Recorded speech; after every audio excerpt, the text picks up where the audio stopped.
Okay, hello everyone. Welcome to a new video, which we're going to again analyze emotion. Um, Amitai has been very kind to be willing to do emotion analysis with me. No, if you remember the last video, he's a well-known speaker. He has spoken in many competitions. Most notably, he was an open finalist at Glasgow EUDC. That happened relatively recently. And also, he was one of the CAs of the Untitled Spring Open, of which we're going to discuss emotion, which is going to be about econ. So the IR are now going to something that's also quite hard for a lot of debaters. It's going to be hard econ, and this house believes that a decline in the dollar status as the world's reserve currency is in the interest of the US. So, Amtai, thank you for being here and taking the time to explain this motion to us and how you can look at it in different ways. Let's just start with, I guess, the most basic question. What does it mean for a currency to be a reserve currency? Cool. Okay. Hi, everyone. Let's talk about what it means for a currency to be a reserve currency. Okay. So there are two parts to this definition. The first is the fact that it's a foreign currency reserve, and the other is that it's a currency reserve. So the most basic definition of a currency reserve is that the central bank, when it wants to engage in operations that affect the open market, which will typically for most countries be when the market is in crisis, in very interventionist countries, it can also be when in normal times, for example, countries like China influence the market through open market operations, even when they're not going through a crisis. The way it does that is that it either sells or buys off, typically, assets, usually government bonds. Occasionally, it might also buy assets owned by the private market. And it does this either to inject or in order to expunge capital from the market. So if it will buy a bond, it releases reserves into the economy that can then be used to stimulate it. So this is typically what you would do in a deflationary crisis or when you want to increase spending. Or it can sell off the bonds and then in such a way inject capital, or it can buy off and in such a way expunge capital from the market and gather that up in reserves. And in terms of foreign currency reserves, these operate exactly according to the same principle. It's just that often you would do that by buying, for example, either foreign government reserves, or you would sell or buy them in currencies that aren't your own. And this creates a situation where you accumulate reserves not in your own currency. So, for example, the most famous example of this is that China owns a massive amount of its currency reserves in dollars. Because of the trade deficit that the US has with China, which means that has allowed China to accumulate a lot of dollars in reserves in that way. And so most of those of their reserves are actually foreign currency ones. Okay, then let's just expand a bit on the economic terms for those people who might not exactly know it. What are exactly government bonds? How are they related to, what the government is doing? And is this trading process something that's happens publicly, like can everyone see it, or is it something that happens somewhat secretly? How does this kind of work? So government bonds are assets, are part of government debt that is bought by another actor. So if the government wants to take on debt, it makes a promise to someone that's buying that bond that it will repay its debt, which is very similar to the way you would buy a stock or share in a company. The only difference is that you're not making dividends of the profits of the company in the future. You're buying off debt and then have that promise to be returned to you by a government. This is also why there are corporate bonds, which are distinct from other assets you can buy in a corporation that have to do with its profits and not with the debt that it takes on.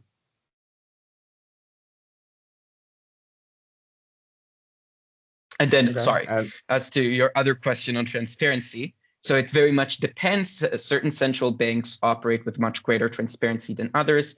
The general answer is that typically these things, either because they are non-transparent directly, because the governments that are doing them want to withhold information that would damage market confidence, or just because of the fact that markets often don't exactly understand the rationale behind the way that a central bank operates.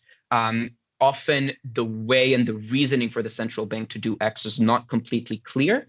In certain cases, when it buys off massive amounts of assets that are very observable, and that it's trying to be contractionary or expansionary, then obviously, yes, this process would be transparent because you could see the actions that it's doing. But you often don't understand the motivation behind them. The central banks usually do not explain to publics or to markets the reason for their actions.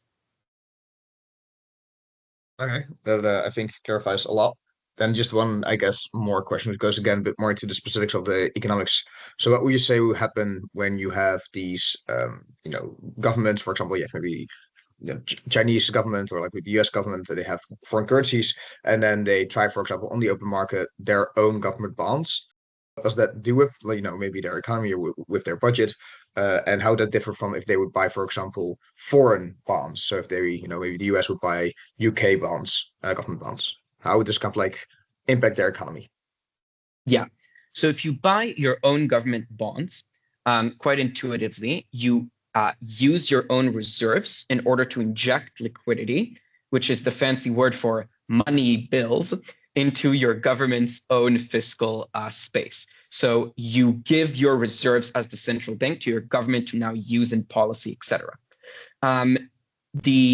Before we talk about like the downside or upside of this, obviously that means you're running out of your own reserves and you're the one buying up your own government's debt, which means it allows also your government to take on more debt, especially in cases when there is a disconnect between a government that's maybe less fiscally responsible and a central bank that is more financially aware. That often happens in democratic countries. When you buy off another country's bonds, obviously what you're doing there is you're not financing your own government. What you might want to do is hold currency reserves in that other country's currency, because if your own currency depreciates, you want to have the ability to release liquidity into the market by having a currency that will be independent of the crisis that's happening in your own country, and thus will have a higher value and won't collapse together with your own currency value. Sure. Thank you for explaining all these things. I think this is, enough setting that will explain, most of the case that we can run. One last thing to also maybe clarify for people who might be aware, there is a difference between, the central bank and the government, in the sense that sometimes there might be some elected officials who are on central banks, but oftentimes they are more technocratic or they are more based not on political affiliation, which does mean that there's a difference between the kind of policy that a central bank can do versus a government. There might also be friction as a consequence of that. So that's maybe, again, you already stated this, but maybe just to clarify for everyone. Now, having said that, when we're talking about world reserve currency, and like the US is quite big, as you already explained, China has a lot of these, has a lot of reserves within the US dollar. What would you then say on like the government bench? What kind of like arguments would you really bring about this? And how would you really tackle this if you might not know as much about econ and you maybe have just like a kind of like a small grasp for how should you go for these harder emotions? What should you do to attack this? Yeah. So I think these are actually two very different questions. So let's run through what is the actual correct cases to run, and then we can go into sort of the way that you could conceptualize each of the cases we're going to talk about as very technical processes rather than something that requires spec, which maybe will help with the access and the way of thinking about these sorts of motions, even if you don't have knowledge. So in terms of the actual gov cases, there are a few quiet, direct, and I think accessible cases that most OGs will probably come up with. The first is that being the world's reserve currency means that your currency is in very high demand because other countries want to buy up assets that are valued in your own currency, which is the way you become an international reserve currency initially. So that indicates already that demand is quite high by central banks that want to continue buying up those reserves. But more strongly, probably, the demand for your currency remains quite high, even when other currencies are doing badly, because companies and investors know that your currency is what will be injected into the economy and used by people when crisis hits, which is why they often know that dollars will remain at pretty high amounts of demand, even if there's a crisis happening, which is why even when 2008 hit, which started as a financial crisis in the US, dollar values dropped far, far less significantly than the European currencies that they were affecting as well. So I think the figures are like the dollar's value dropped at its peak by 30% compared to like close to 100 for certain Southern European countries, for the euro, or for certain Southern European countries. And that the certainty that the dollar will remain in use grants that sort of cushioning effect for the dollar.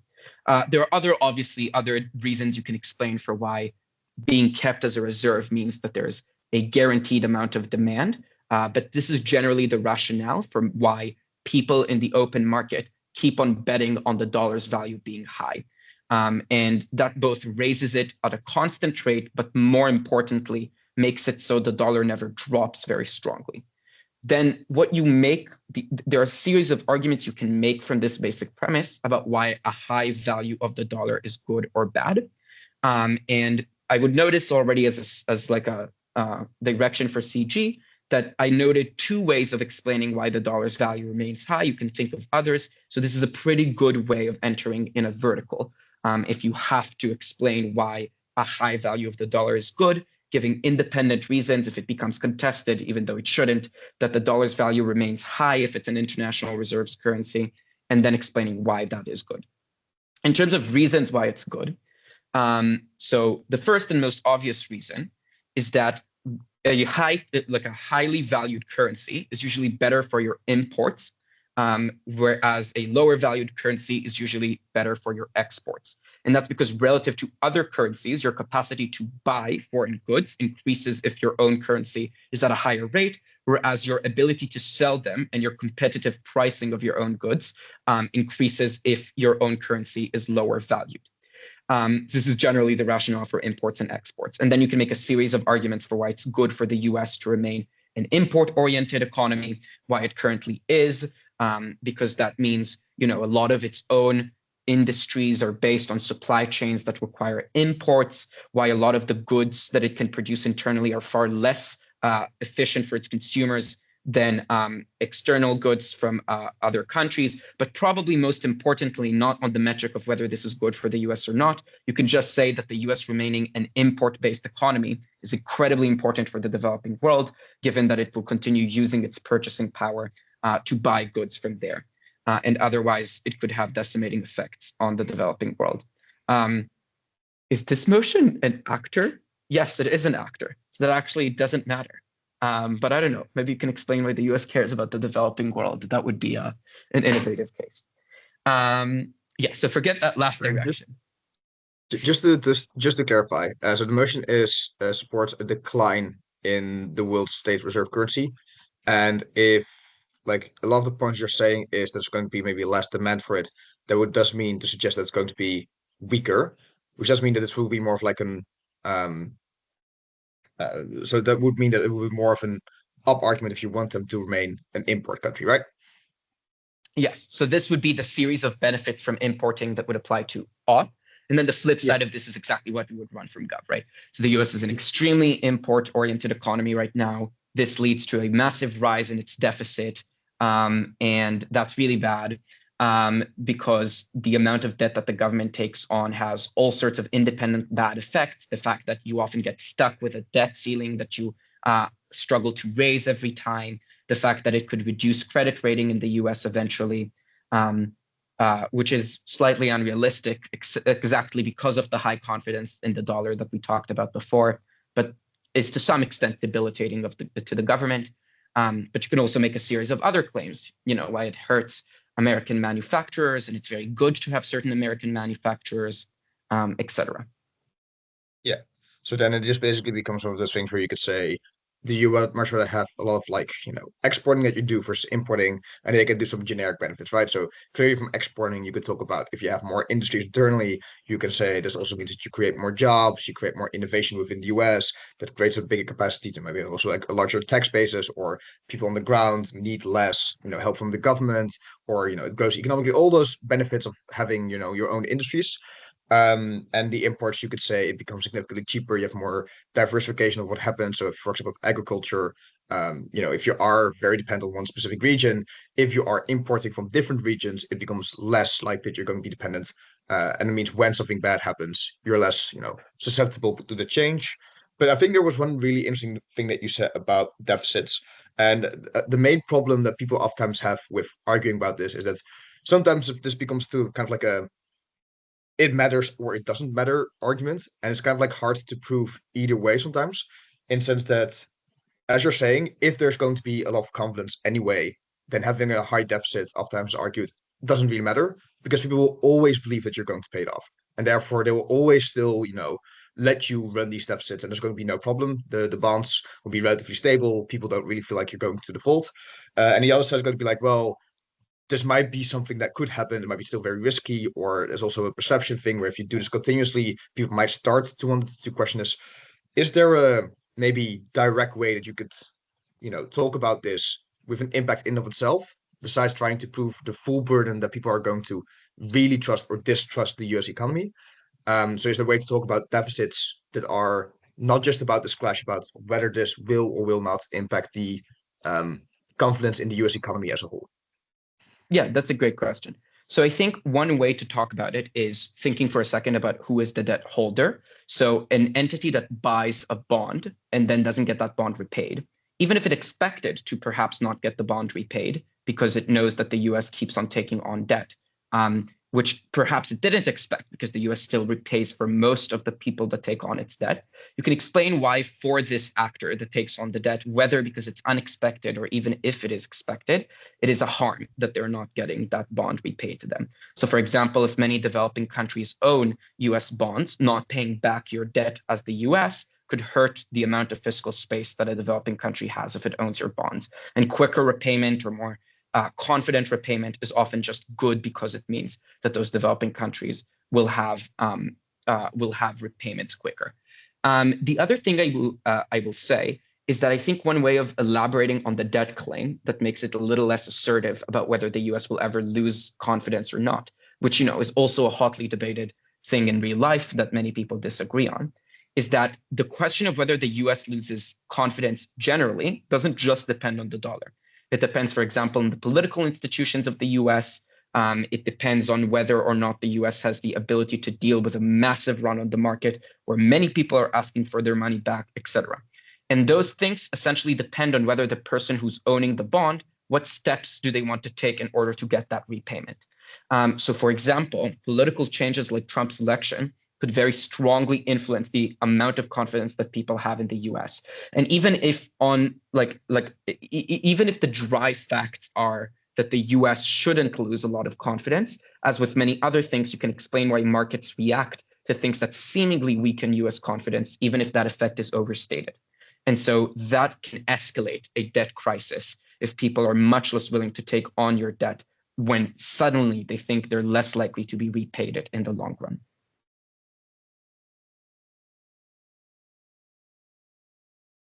Okay, great. It already talks a bit about the deficits. Um, is there anything else you want to say about what are specific harms about deficits besides, it might also again become like something like a debt cycle. It becomes like a worse cycle, such that if there's going to be a lack of trust in the American economy, and therefore, the deficit becomes actually a problem. It also might even be that the trust becomes even worse when they try to get out of it by, creating even higher deficits, or again, the signaling effect that because they are racking up the deficit, that they are even more less confident, and then this leads to even less people wanting to buy it, and therefore, they need to put higher interest maybe on those bonds to, give them a higher payback to get people to willing to.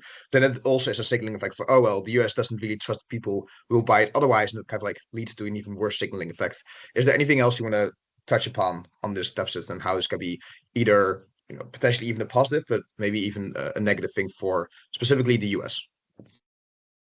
No, I think these are the broad claims about deficits. But as mentioned, there are other impacts you can extract, both from op and for prop, about the currency's valuation or devaluation, importantly on imports and exports. But one last thing I want to mention here, in addition to the deficit and import-export trade-off, is that there's also an important discussion of the value of savings that are currently held in dollars, or of financial assets that are held in dollars. So, many financial assets are adjustable if the value of the dollar decreases, you just adjust the amount of interest that you need to pay back. For example, if you buy a stock or a bond in the way, you adjust it to the real value of the dollar now. But certain things, for example, savings in dollars, most importantly, but a minority of corporate stocks as well, might not be adjustable in that same way, where you just pay back or the value of your savings is whatever the dollar is valued as right now, which is why you can make true claims about the fact that this would lower the amount, the value that many millionaires or many asset owners currently have in dollars. And this could be quite influential to the economic order, both in the US, but also in other countries for people who have savings right now that are mostly in dollars. So maybe just to explain this to make sure that everyone gets this is, let's say you have like $100 in savings. If it's adjusted to the true value of the dollar, you would say, let's say the value suddenly halves of the dollar, that would become $200. But if it still stays stuck at $100, then you can just buy less for it, because the dollar is worth less. There's a general thing that people always talk about when it comes to these kind of funds who own these kind of like savings. You can talk about companies and all this kind of stuff. But is there a specific kind of behavior that you see with who has these savings which are not adjusted to like the true value of the dollar? Because this intuitively would maybe be companies who don't have as much power. Is this also something where maybe specifically pension funds will be struggling from this? Is there a way to maybe characterize who could definitely be harmed by this depreciation? So the reality is that, to the best of my knowledge, and I think actually you could be helpful here because I know less about investment markets, but I think to the best of my knowledge, it is quite unrealistic to say that most investment assets or financial assets are held in non-adjustable rates. The truth is that this claim mostly has to do with savings. But the entities that you could talk about that have claims in non-adjustable rates tend to be those that are in a weaker competitive brokering position about the sorts of assets that they would be buying. Because adjustability is typically a perk. It means that your asset is more stable if you know that it will adjust to devaluations or valuations of the currency.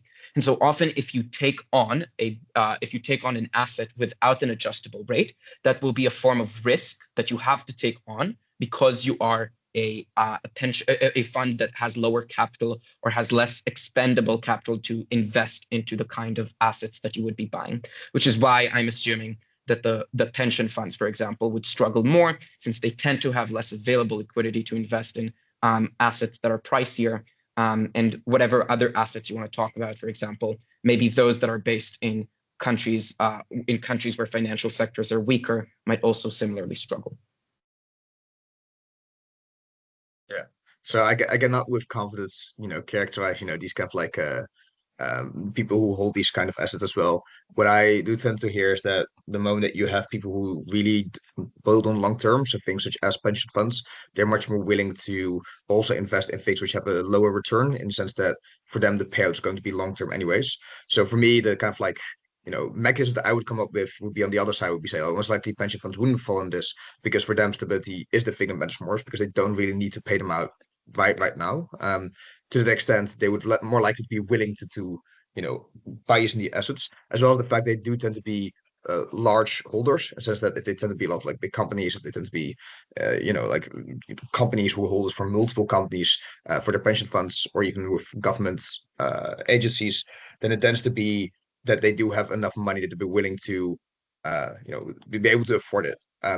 That's what I would know from characterization. I might be wrong here, and says that this is also to a certain extent hearsay what I've been taught from different workshops, but that's how I would characterize it. But I do think that here you could say, especially if you're talking about maybe a shock, you could say that maybe indeed weaker sectors might even might be problematic for also maybe weaker companies, and that also might then die out with competition. If they struggle more, they need to pay out more. And that means that the companies who are already bigger are able to get away with it significantly more. I think that's maybe also a way to characterize this instability. So that's the I think largely also kind of like the import export and also kind of like the safety of like the savings that we've discussed on. Is there maybe a way to also discuss imports and exports realistically within IR? Because you surely touched upon, this would also maybe hurt developing nations. Surely there would also be like an IR argument you could run here on, it strengthens some kind of relationships, but also might make you more dependent on different kind of relations. How would you run this on maybe, Gulf side or on upside? Yeah, great question. So I think obviously the export dependency that the US has, well, the import dependency that the US has right now is towards China. And the biggest claim you can make from up on geopolitics is just the fact that decreasing your dependency on China is if you have a stronger domestic market where it is less necessary to import from China, but also where you're less capable of doing that just because your currency is valued a bit lower, which means many companies make decisions to just buy a lower volume of things, etc. That margin independency could be important because many decisions that the US makes from a security perspective already are threading the line of economic dependency on China and strong strategic incentives against it. So even a reduction of just a few percent in the volume of US goods that come from China could be a tipping point in terms of making strategic decisions from that perspective. And we'll talk soon about other things you can say about China, but from the raw import-export perspective, that's probably the main claim to make there. And then, there are several discussions you can have about which countries this reorients you to. So, for example, the US is more likely to be a big export destination if it reindustrializes into Latin America that has relatively a relatively large purchasing power and obviously has some geographic benefits with some geographic advantages to the US. So you can talk about the sort of relationships that cultivates in Latin America. Similarly, you can talk about an increase of the American EU economic pipeline. These are claims that are somewhat harder to make because those economic roots are very strong today already, even with the US being mostly an import destination and not an exporter. But there are ways to make claims about why the extent differences of those things will make a difference to the relationships with those countries, particularly with more hawkish US governments that want to decouple from allies like Trump. Yeah. I think this is I think you're also pointing out like a couple of problems with maybe discussing IR in this sense, because it seems that you're going to have quite some steps that you need to do to really prove this, which is that first of all, you still need to prove that the import export thing will kind of happen. I mean, you can explain it. It doesn't have to be a huge burden, but it is something that you kind of need to prove. Then you need to prove that the imports that you will do will be from a specific strategical region. That's the way that it will happen. And then that will cultivate specific ties, and that those ties will then benefit the US. Now, I think that that's definitely possible to do. But what's important to know is that you do have these different burdens. If you try to bring it, you have to prove them all. But also, if you are maybe, for example, in opening half, if you already are just have easier benefits that you could talk about maybe, deficits that you might run, not run, the way you're able to help your own economy, then it might be that those are easier to do and have less burdens to prove. So it's important to also keep that in mind when you are thinking about these arguments. Um, I think that's the most thing that we can run on imports, exports, NIR. Potentially, there's also maybe a way you could talk about FDI in the sense that if you are going to import more, you might need to do more FDI, and it becomes more uh, possible. And as well, there's a significant ease if companies have way more willingness to want to also have reserves in dollars or to have things denominated in dollars. But it's again the same problem with the general trade lines that you can run. Um, okay, I so will also just note that FDI is another fourth dimension you can talk about that's also independent of exports and imports because FDI works in the same mechanism that exports and imports do, which is it's cheaper for you to buy another country's asset domestically if you're buying in their currency if the dollar is stronger, which increases the willingness of US companies to invest and buy in other countries relative to the US if the dollar is stronger, and thus the opposite effect of reindustrializing the US domestically if it doesn't. yeah, okay, I think that's all great. Is there anything else you want to talk about either on FDIs or I guess on like other that if not, then what are other cases that you could run on either maybe Gov or up? You can maybe talk either about the case or maybe some specific economic consequence that might happen, which might be either Gov or up, depending on how you frame it. Yeah, so let's just go on with the trend of talking about gov and op together. So I'm going to put aside the discussion of the dollar's value, or sorry, the dollar's level, and because that's probably the most central clash, but we want to talk about a few horizontal directions here.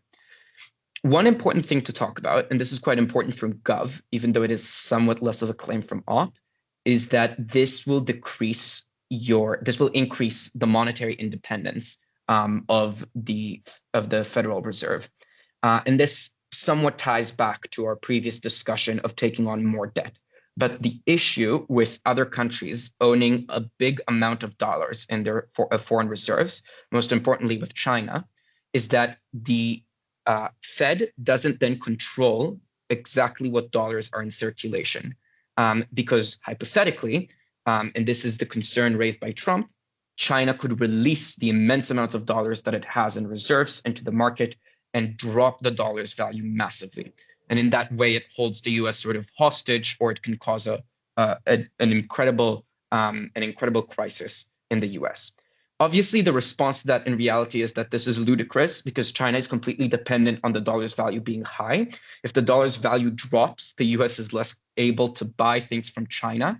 And also, it means the US is more competitive with China for exports to other countries. So China doesn't want the US to become a strong exporter in the way we talked about before. But you can make the claim that in targeted scenarios, it might be valuable for China to dump currency in order to create a specific crisis, et cetera, or something like that. Or the more reasonable claim is just that countries have their own way of using reserves. They might want to use the dollar in order to re-stimulate their economy, especially during a time of crisis. And that handicaps the Fed, because that means the Fed is not able to decide exactly how much dollars it wants to release or to dictate the dollar's value level in the way that it could if other countries didn't own those dollars. And that's a problem. That's probably the broad claim you could make as Gov about monetary independence. Yeah. So I have a specific question which has to do with the scaling. So again, oftentimes in debates, what happens, you'll make a claim, and then someone will say it's unclear why this scales or why this managed, all kind of stuff. And then a lot of debaters just struggle with explaining how, the skills. So when you're talking, for example, about these, countries who want to maybe sell off those, currencies, so the US dollar, for example, to kind of like boost their own economy because they get their own currency back, or they can, maybe buy their own bonds, whatever.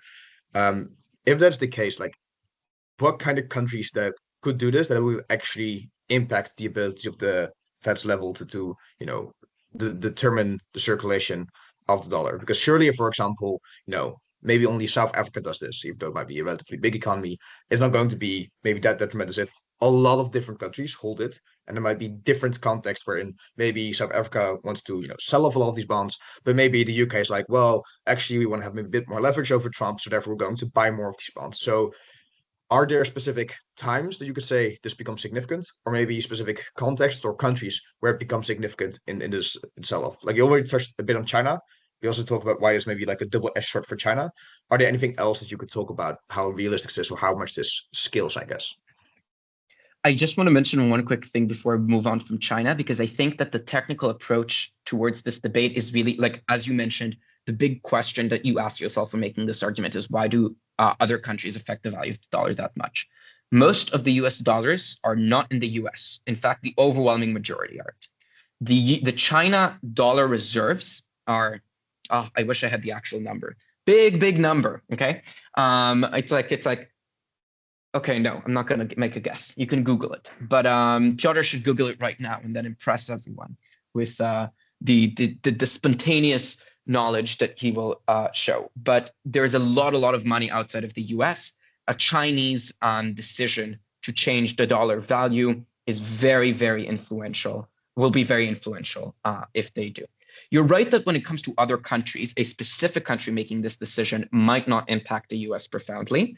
But the claim that I'm referring to is more that there are global situations that might cause countries to act collectively in a way, in like a releasing their reserves sort of way. So specifically, maybe if they want to revitalize their economy, if a COVID-style deflationary crisis hits, And that then means that you have several countries acting the same way. Another more conspirative worry is that certain countries might want to synergize and make decisions about the way that they treat dollars together in order to hurt the US in a specific way. So the concern there would be that, I don't know, China uses whatever leverage it has in order to get other countries to release their dollar reserves, but not itself. This is a less reasonable case, but is technically possible. So these are the sorts of claims that you could make.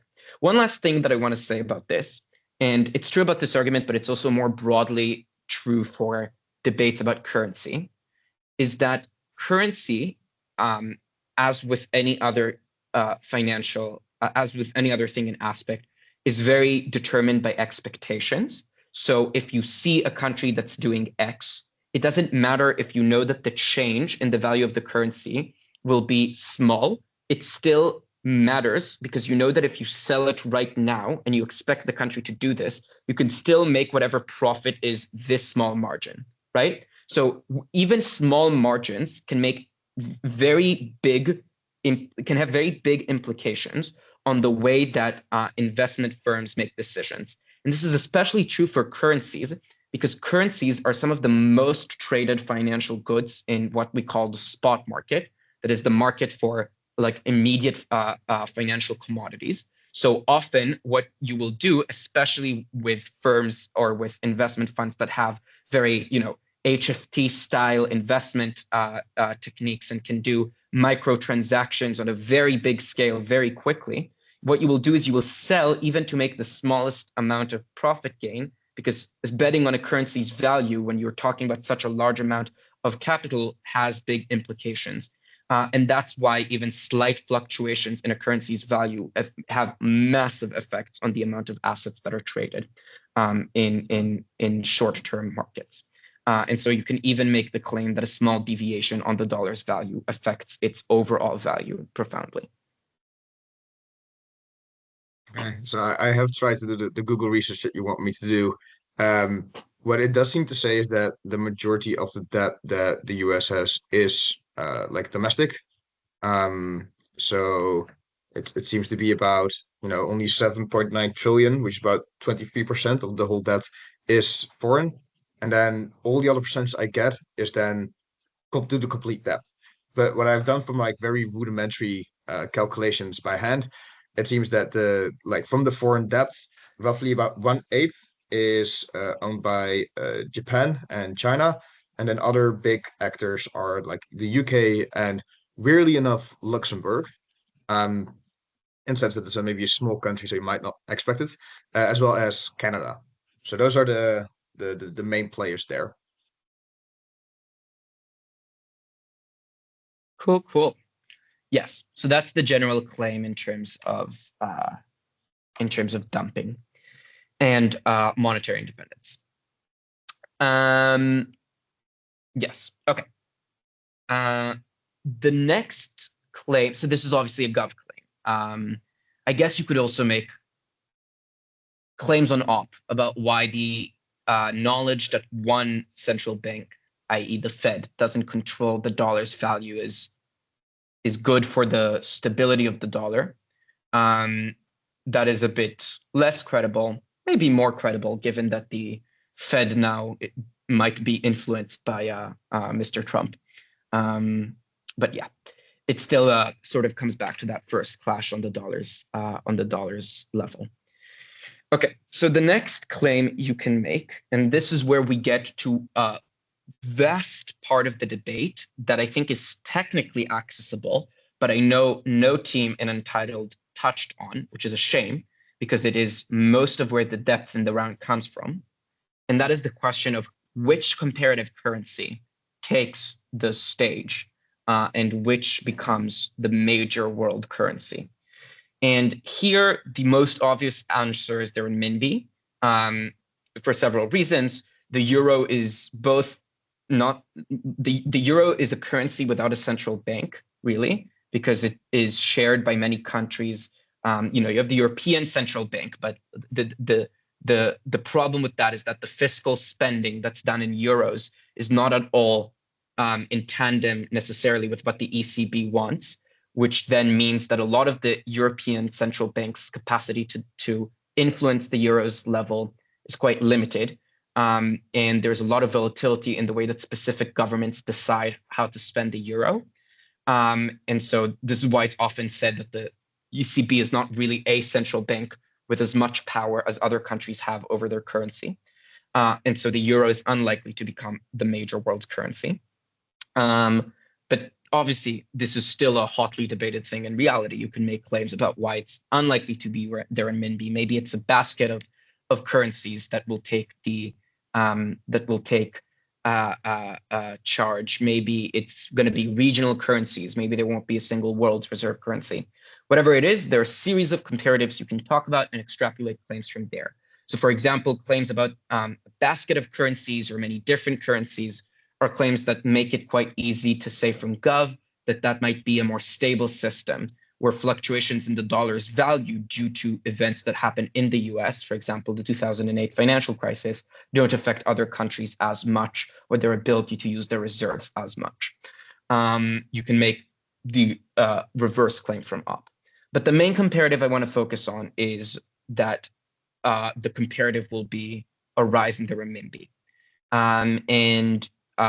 There are a few things to extract from this. And I think this is a comparative that is quite easy to explain why it's plausible.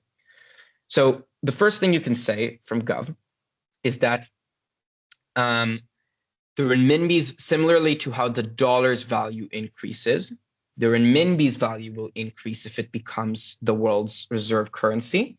And that then damages China's current economic strategy of exporting very aggressively, given the very low value of their renminbi, and in such a way hurts China in ways that are advantageous for the US, and sort of allows it to both have a weaker currency and also a higher a weaker currency and a stronger currency for its competitor, which then boosts US exports massively. The problem with that claim in reality is that China does not have a floating currency in the way that the US and many other countries do, as in it controls the value of the renminbi. So it's been for years artificially keeping the value of the renminbi very low. Even with the dollar as the world's reserve currency, the renminbi would otherwise be much higher. So this is something that, you know, a knowledgeable judge would expect you, if you were making this claim as a team, to explain and refer to. There are a few ways you can try to explain why, if the renminbi becomes the world's reserve currency, capital controls will drop. So one claim you could make is that this is very good for China, or at least very good for China in the short run.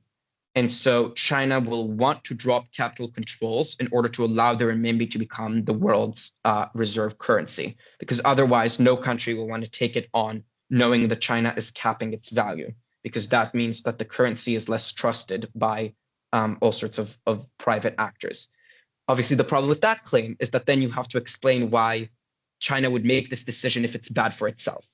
But you can see how, when I'm phrasing the burdens this way, both the burden on why China will lax currency controls, or why China will make a decision in the short run that's bad for it, in the short run that's good for it, but in the long run bad for it, these become burdens that are much more packageable than probably the way that this case sounded to begin with. So I think you can come up with your own intuitive directions on how to analyze these claims once you have the broad idea of the case. So this is a claim you can make from gut. The second thing to talk about is what you can do from op, which is that when the renminbi becomes a more important currency internationally, this gives China much more leverage over countries. And this kind of works the same way like we talked about with the US. Actually, it maybe highlights a claim from Gov we didn't talk about as much, which is that the fact that the dollar is the reserve currency for many countries means that the dollar is very important for many countries who are cognizant of the fact that they need it in order to effectively conduct open market operations. And so they want to cozy up to the US, so the US doesn't, prevent dollar access to them by, for example, implementing all sorts of protectionist measures to prevent the entrance of dollars through FDI, et cetera, which would then mean that those countries don't have in currency reserves the currency that most of the world holds as most stable. So that sort of like lucrative appeal that the dollar has, which you can talk about from Gov, is something that now the renminbi would get from op. And you can explain why that's really bad, because it means that many countries gravitate towards China in order to get the renminbi. And similarly, the elimination of the lucrative like dollar as a world reserve currency from Gov means that countries will distance from the US when it's no longer that important for them. This is broadly what I would say in terms of the claims you can make given the renminbi's comparative. Okay, that's I think a lot of like information about the alternatives. I think it's going to be interesting to really dissect. I think the especially China as the alternative, because I think this also hits at the core of a lot of other economic debates, especially when they are about China.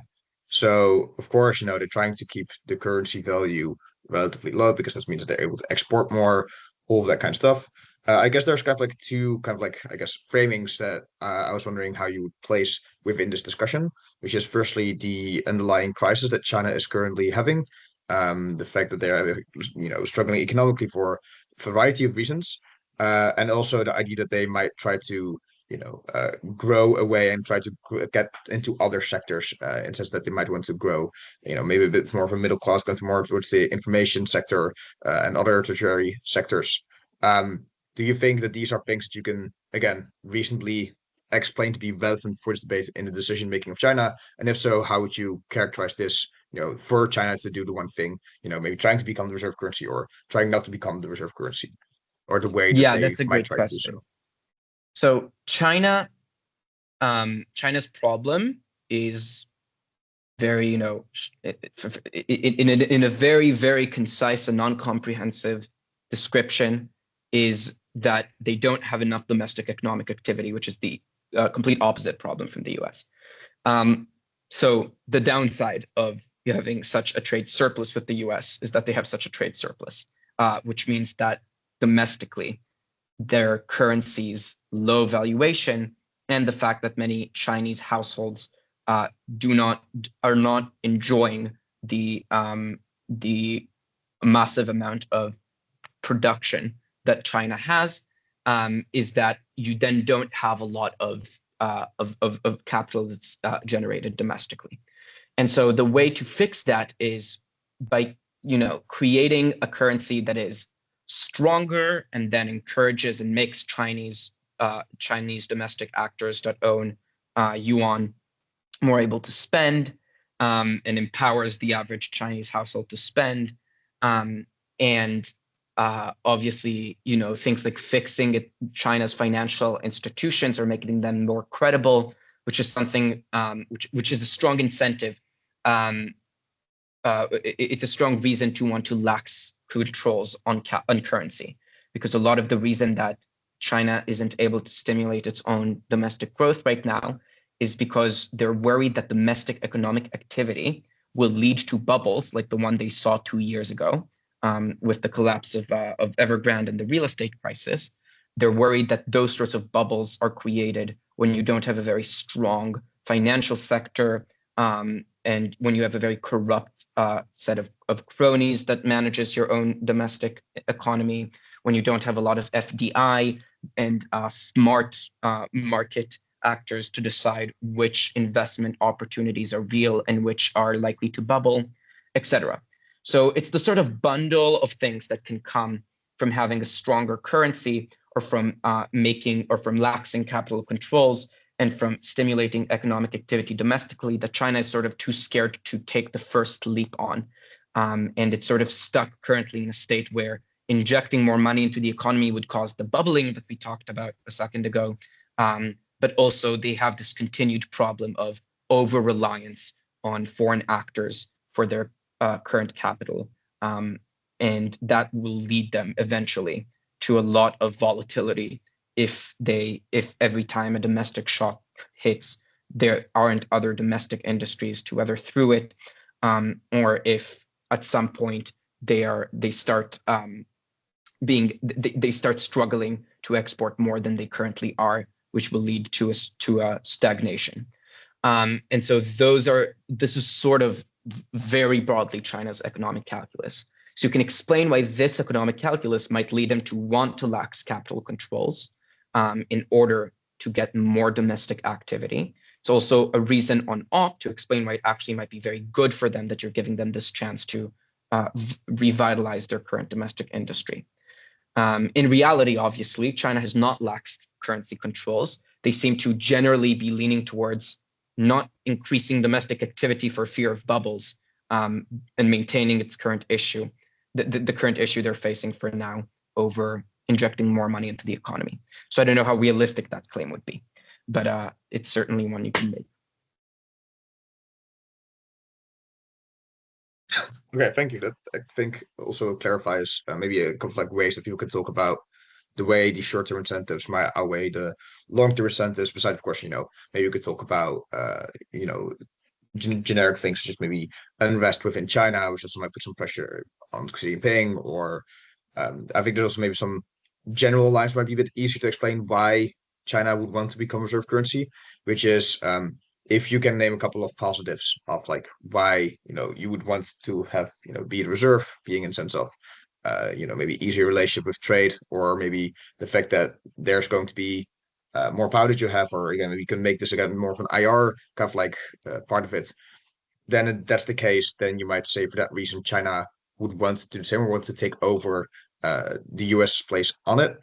But I do think to a certain extent you do also need to have at least some economic arguments for this. So you do need to explain why, for example, this would resolve the Chinese tensions or like the tension that Chinese citizens feel, or how this exactly creates the positive relationships IR wise with these countries, which does make it again a bit hard if you don't know that much about econ. But luckily these explanations do help with how you could tackle this.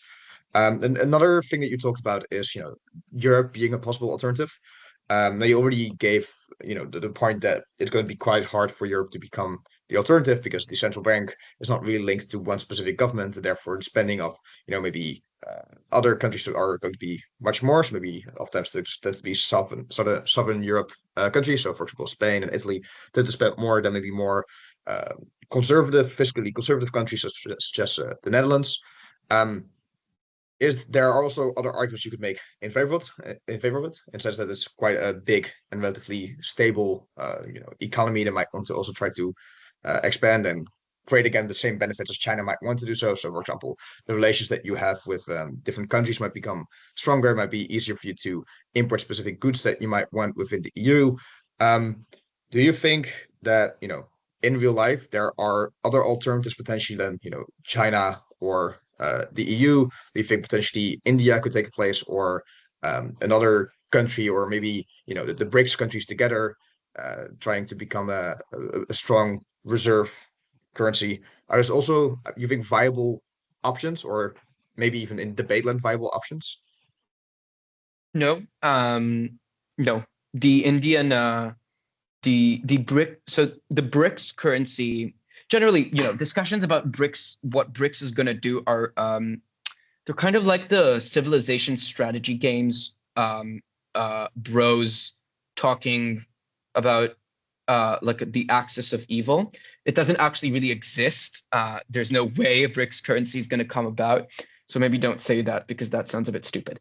But the single currencies that might become a world's reserve currency can only be realistically the euro um, or the renminbi. I think there's some discussion of the real probably.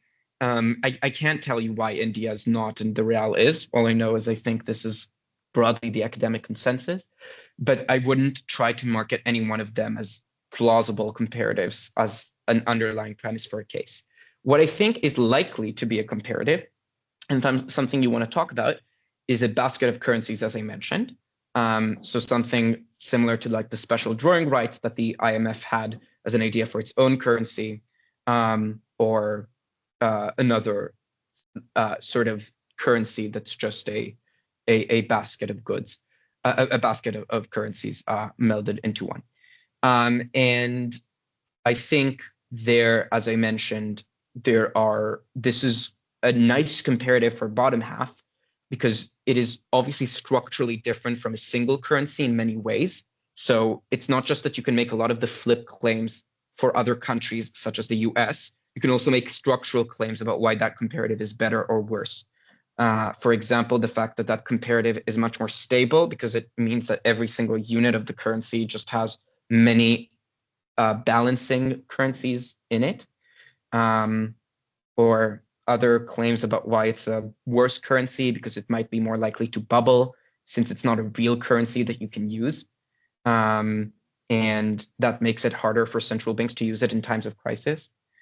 So that's another possible comparative to talk about. By the way, the special drawing rights, SDR, is the name for a currency that the IMF sought to initiate in order to replace the US dollar, both as the world's reserve currency. And while it never ended up happening as an initiative for the IMF does still use SDR for many of its own operations. So, for example, it would lend in SDR. It would lend. I don't remember if it lends or it borrows or both, whatever. It does some transactions in SDR, and that allows it to take on. It's sort of a self-contained currency where it allows it to take on a lot more, give out a lot more loans than it would otherwise. And the IMF sort of maintains internally this trade in SDR, even though it doesn't really exist outside of it.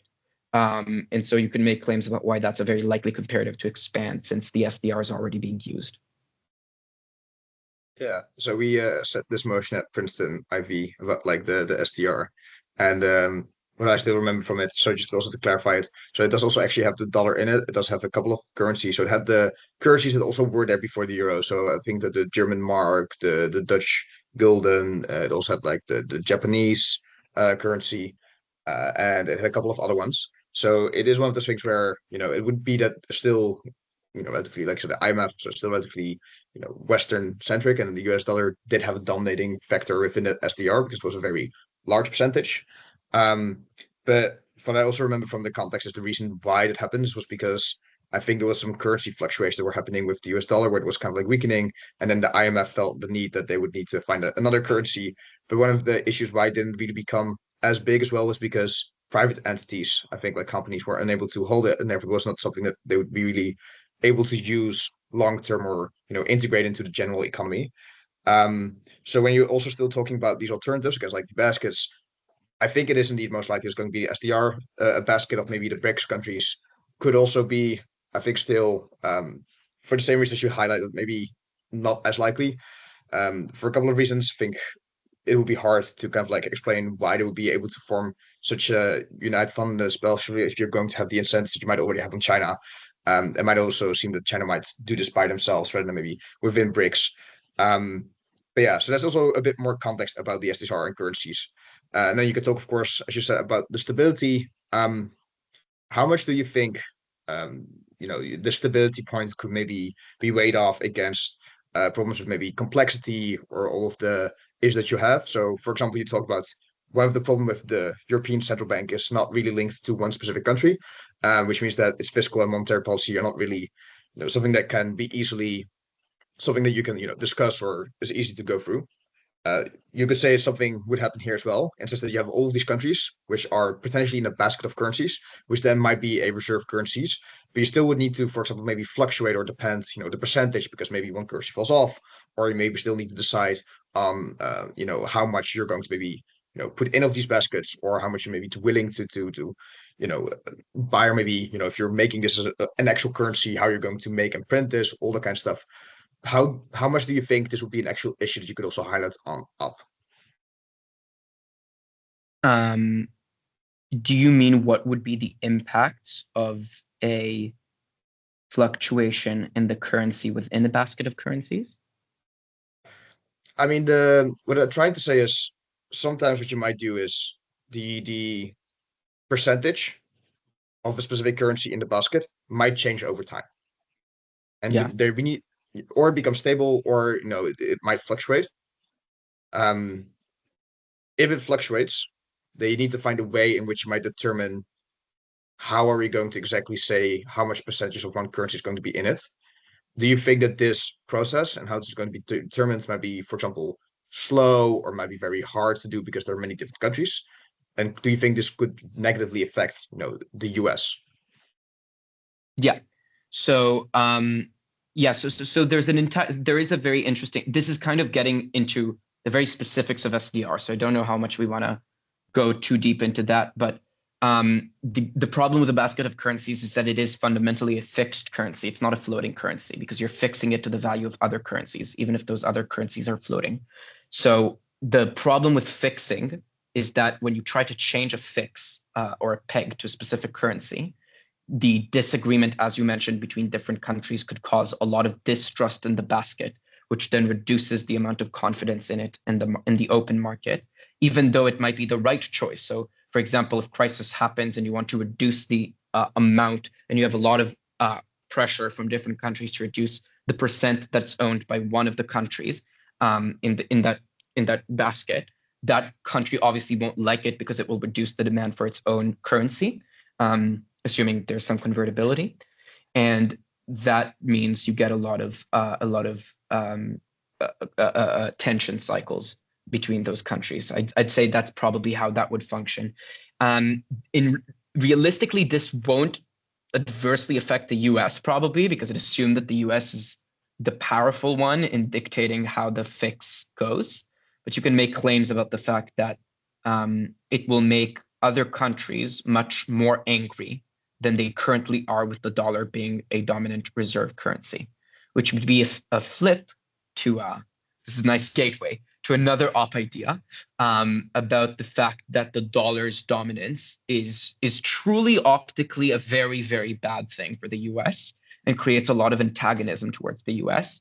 Now, being fresh out of the LSC semis, I know that making claims about populism because of what the US does seems very difficult about the like when it comes to the uniqueness burden of a specific US action relative to other US actions. But here, I think that the realistic aspect of this claim, which is that it is just true that many countries accuse the US specifically of manipulation and control through the world's reserve currency, gives you some leeway here in terms of making a claim and trying to sell it as unique and hoping your judge knows this is realistic. But the actual reasons you can give here is that unlike many other cases where the US is using a transaction and thus these things seem more fair or they have sorts of ups and downs, the dollar being the reserve currency for other countries often seems like a completely one-sided transaction because the demand for transactions with US investors, as I mentioned before, because they would be giving you dollars as opposed to other traders who wouldn't be giving you dollars, they would be giving you other currencies. There's always a strong preference for the first kind of trader, for the US-based trader that can give you dollars as part of a transaction. And that seems very extremely unfair in a way that a contract with a US firm that also has employment advantages, et cetera, wouldn't seem through FDI. So this is a claim you can make on op about antagonism, whereas in gov, you can obviously make the reverse claim, which is that this unfair dynamic where you want to trade more with the US because their FDI comes in the form of dollars is good as a trade leverage. And these two parallel claims are sort of flipped when you talk about an SDR, right? Because then you say there's actually greater antagonism if the US manipulates the SDR against us. Well, I guess it's only the op argument that flips, but yeah. Okay. I think this is a good, I think also interesting new argument line about like, antagonism and perception. I think you already highlight like the uniqueness is quite hard to prove. And I think in almost every debate you'll run into again what I highlighted in the previous video, which is the Trump problem, which is, well, yes, but you might have also other things that the US is doing, like saying, contracts. Those may be the way that Trump might be antagonistic, which might in, this specific debate right now, or maybe in general, like explaining why Trump might be in the long term likely to change significantly the Republican Party and the way that the international relations of the US will happen. Um, are there maybe any examples that you know of a country which was antagonistic or maybe stopped specific kind of trade or some kind of like way which negatively impacted the US because of this currency dependence? Um, hmm. Because I do tend to find that when you at least able to point out to one example and illustrate how this kind of like happens, judges are more likely to actually buy it, even if you give some, mechanistic or analytical reasons for why it might antagonize people and might antagonize countries uniquely. So Middle Eastern countries are an interesting discussion here because obviously every country we can think about tangibly is not a very gray zone country. Like countries in the Middle East tend to be either extremely US aligned or extremely US adverse. But there is strong antagonism in the Middle East towards the petrodollar, which was the pricing of oil, which is the standardized international pricing of oil in dollars in a series of agreements decided between Saudi Arabia and the US in the 70s, OPEC in the 70s. That strain of agreements that was caused by the US dollar being the world's reserve currency has had very strong antagonism in the Middle East because it means that oil barrels sold domestically are much more expensive than they would otherwise be, because it means that it forces countries that didn't want to take on investments from the US and might be more opposed to the US usually to have a lot of dollars if they want to trade in oil, etc. So it can explain that sort of dynamic in reality happened. Which specific countries? I actually couldn't tell you which specific ones. I think Saddam didn't like it too much, but he didn't really like the US and is not a very relevant guy anymore. But you can give other examples for countries in the Middle East, and it might be true. Who knows? I think we've now discussed quite a lot of different cases that you could potentially run on either side. Um, what else would you maybe say that you could run? So just maybe to summarize for everyone as well, so we kind of like have maybe a bit of an overview of what we've discussed. So we had the idea that, of course, the currency reserves changes if you're going to be more of an import of an export countries, which has quite some consequences. So you could just run, your general economy, the maybe your IR relationships or dependencies that you create. You could also talk about the federal independence in the sense that if you have a lot of, debt circulated in foreign countries, then it's significantly less able to do its own monetary policy. And lastly, we also talked a bit about the alternatives. So we talked about like China, potentially the euro, potentially maybe a basket of currencies that could help together, which then might antagonize it. And then lastly, as well as having just general IR tensions that might happen because of the fact that there's a currency that is developed, or the currency that is dominating the reserves, and that is the dollar, and it also impacts, they're saying the local economy as well as the kind of like trade deals that are going to be favored as a consequence. Is there anything else you think you could run on like, No, I think that quite unique framing? that broadly summarizes it. I think that the last thing I mentioned in terms of the pricing of other commodities in the dollar due to its status as the world's reserve currency. This is true about some financial assets, but it's the main example here is oil. Is an interesting dynamic you can talk about. So it's obviously a mechanism for Gov about why the dollar's value remains high. It's possibly an interesting claim from Op if you don't think that's going to change, as in the oil will remain priced in dollars. Can maybe explain why that reduces the stability of energy prices, because now you have oil that's priced in a currency that is no longer as stable as it used to be before for all the reasons we discussed. And that's really bad. And it's really hard to change given that a lot of the major oil producers in OPEC are US aligned now. And maybe the US wouldn't want to change the oil's pricing in dollars. So I guess that's another cool case you could run from Op. I don't know if it's very true, but it's cool. I want to move on a bit to your second question about the questions of accessibility. So I hope most of this discussion illustrated how to also kind of look at the technical aspects of a finance case. And even though we used a lot of spec in order to fill those technical gaps, I hope like observing the idea, for example, of what is the comparative to an X investment or X dominance of currency or whatever, makes you ask yourself what could be a comparative form of investment or comparative form of currency, and how do we explain that? And other technical questions such as what does this, who holds this investment or commits this investment or currency are very central questions in finance motions. I will say a few quick general things that I think are true about accessibility in finance motions. So the first thing is really this last point that I made, which is that often the depth, but sometimes even just the argument that you are going to make about a finance motion has much more to do with characterization of how the thing that's described in the motion is being used than it has to do with the thing in the motion itself. So for example, the recent USUDC motion, to anyone who saw it, about private credit, is a motion that's very hard to debate if you don't know who are the actors that typically hold private credit. Private credit is any credit that doesn't come from a bank, but from loans from other actors, or from corporate actors usually. And so trying to imagine who is an actor that might use this, and then the influence of this practice on them, is very, very useful. The second thing I'll say in terms of finance debates is that usually the depth in them comes from talking about what this does to other actors.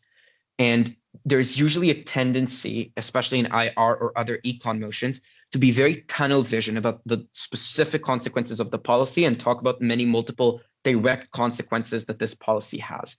And in finance motions, it's good to take a different perception, like a different mindset that's actually similar to what we sometimes do in soft motions, which is to try and look at this from what does this do to many different people that are affected by this.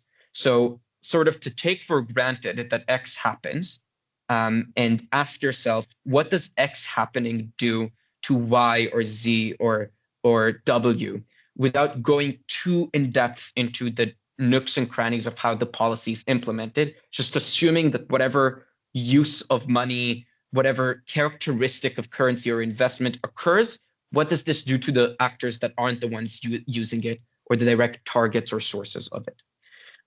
Is another helpful direction I find in terms of a mindset for finance motions.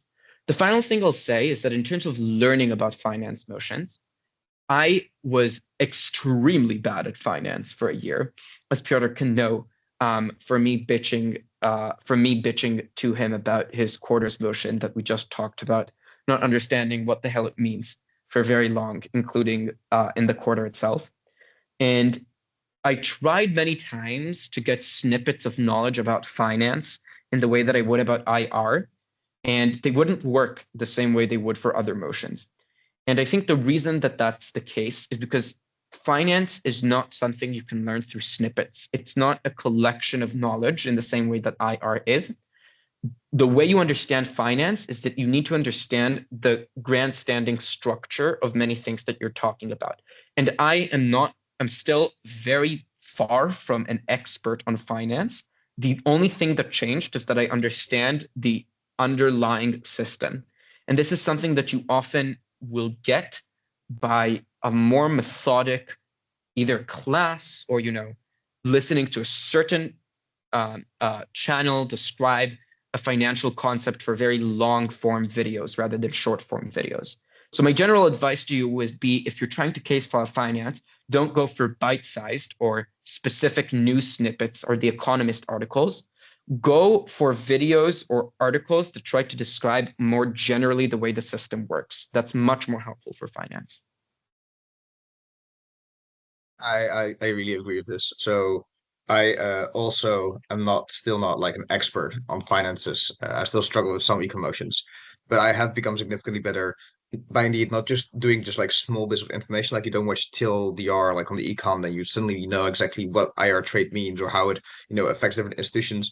What really helped me personally is just making a file in which I was just writing it as if I was explaining it to like someone who's just like a novice. So just really just the basics, how the supply and demand work. And then you go on, how does inflation exactly work?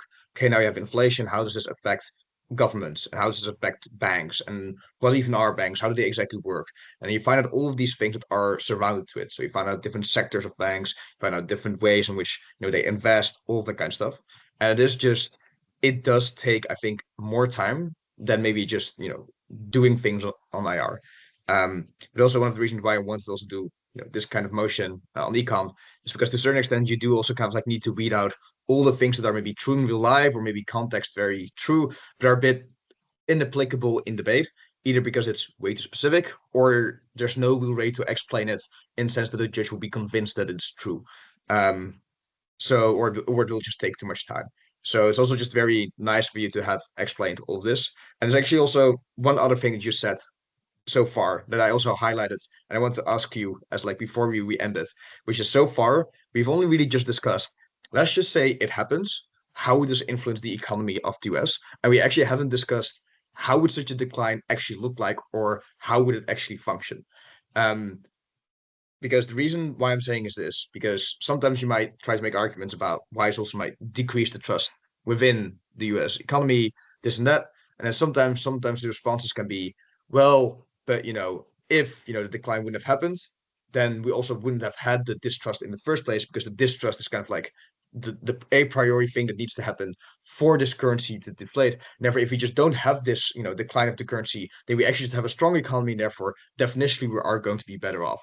So I guess before we go on with anything else, is there maybe a way that you could explain or characterize how this decline most likely would look like? And if you think it's relevant for debate? And then after that, I think we have explained almost everything that this motion has to do, or either on government upside, and ways for people to understand how this motion works, or maybe framings and context that they can use for different kinds of arguments. So one last question, I say. Yeah. So I don't have a suggestion for specifically how it's likely to pan out. All I can tell you is that the Trump administration's plans are on track to do it, even though most of the academic consensus is that the motion describes something that won't happen in the near future. As in, people usually think that the confidence in the dollar is way too high in order for it to actually decrease, to actually eliminate its status as a world's reserve currency. And that I think that's good because it means you have many positive cases you can build off of this, which is characterizing when and how it's likely to happen, and then using the actor that's likely to precipitate this, kind of touching on the tip I gave before, in order to explain why it will be either good or bad, or done in a good or bad way. So for example, if you want to say that Vance and Trump are going to be the ones that create this trend, you can make claims that have nothing to do with whether the dollar's decline is good or bad, but just have to do with why it's likely to be a turning point on their popularity, which might sound difficult, but like actually it's not insane to claim from op that to claim from gov that a decline in the dollar status as the world's reserve currency will be the reason that Trumpism loses massively in the next election and declines in the US. Like these are claims you can make, especially if top half is going to be doing all the work for you in terms of why it's a very profound change in reality. But you can also make claims about why it's likely to be done in a way that's hurtful, and then makes more specific claims as a result of that. For example, if you want to claim that the entity that's likely to do it is an extremely anti-China one, which is what will cause the dumping mechanisms we talked about before because of the sort of intense trading war that will ensue, and the fact that China will care more about hurting the US or showing that it can do that by dumping some amount of its dollar reserves. Whatever. The point is, there are many ways to use whoever's doing it as the backbone of certain arguments. Okay, I think this is good and interesting. For a couple of reasons, it means that it's not just a silver bullet that will decline the economy, given that the fact that it would happen long term, which allows you to indeed maybe, not just need to defend the economy going down necessarily, but also you were just saying like even then you could still talk about maybe something that's not necessarily just about econ. So you could talk about, politics, how this perception could also lead to, maybe the decline of Trump or Vance. But also you could maybe just talk about if this is such a big thing that happens in the first place, it might lead to a lack of trust within the American government in general, not just outside, but also internally. And then you could talk about why it would lead to a lot of like maybe political instability. And that could also lead to another argument, which then isn't also requiring maybe as much economic knowledge as we've discussed so far. So yeah, I think right now we've discussed everything. We've also discussed how to handle these motions when it comes to economics.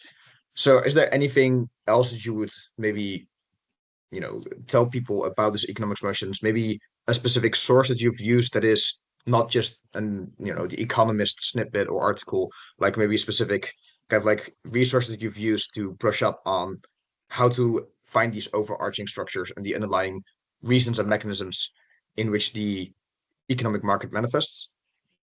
So I'm not going to lie. I use the class, which is not going to be offered at all of your unis or multiple places you are in life. So it might be less relevant. I found a class extremely useful if you do have that available. Generally, my tip for long form content is that Crash Course is a better YouTube channel for longer form than TLDR. So Crash Course would be my bet. Other than that, I don't sadly have many long form content recommendations, but I really think that it won't take you very long to either Google a compilation of articles that explains how finance works or find longer form videos that explain it. It's just about being willing to sit down and take in the longer form content.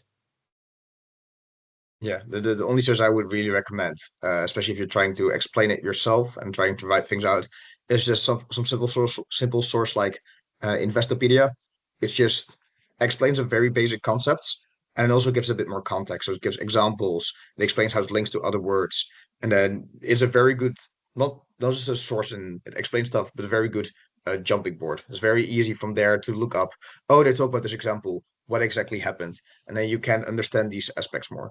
I think that's the only thing I have on this source because I, to a certain extent, have the same thing where a lot of the sources that I find are just a bit more short form content.